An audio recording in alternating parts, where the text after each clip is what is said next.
से मुजव्वज़ा 27वीं आईनी तरमीम बिल पर गौर के लिए कानून और इंसाफ की मुश्तरका पार्लिमानी कमेटियों का इजलास शुरू हो गया। बंद कमरा इजलास में बिल की तमाम शिकों पर तफसीली और शिक ब शिक बहस की जाएगी। कमेटी ने फैसला किया है कि बिल के तमाम पहलुओं का मुकम्मल कानूनी और आईनी जायजा लिया जाएगा। इस बारे में मजीद तफसीलात जान लेते हैं नुमाइंदा डॉन न्यूज़ अब्दुल्ला मोहम्मद से। जी अब्दुल्ला, अपडेट कीजिएगा। जी बिल्कुल, 27वीं आईनी तरामीम का जायजा लेने के लिए पार्लियामेंट की मुश्तरका कमेटी का इजलास इस वक्त फारूक इस्नाई की ज़ेर सदारत पार्लियामेंट हाउस में जारी है।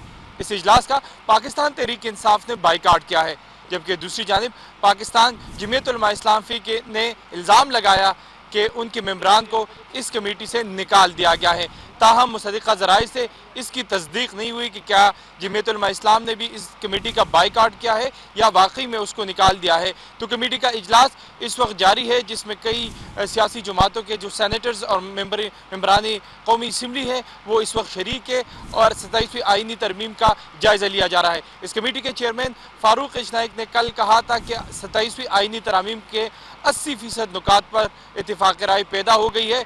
आज कमेटी इजलास दोबारा होगा तो बाकी जो आईनी तरामीम है उस पर भी इत्तेफाक राय पैदा हो जाएगी। तो इस वक्त पार्लियामेंट में 27वीं आईनी तरमीम का जायज़ा लेने के लिए पार्लियामेंट की मुश्तरका कमेटी का इजलास जो है वो जारी है और ये कहा जा रहा है कि आज ही इन तरामीम की मंजूरी ली जाएगी और कल इसको दोबारा सेनेट में पेश किया जाएगा, जहाँ सेनेट से भी इन आईनी तरामीम की मंजूरी ली जाएगी। पाकिस्तान तहरीक इंसाफ ने इस हवाले से जो आईनी तरामीम है मुल्कगीर बाइकाट मुल्कगीर एहतजाज का ऐलान किया और उन्होंने कहा है कि 27वीं आईनी तरमीम के खिलाफ वो मुल्कगीर एहतजाज करेंगे।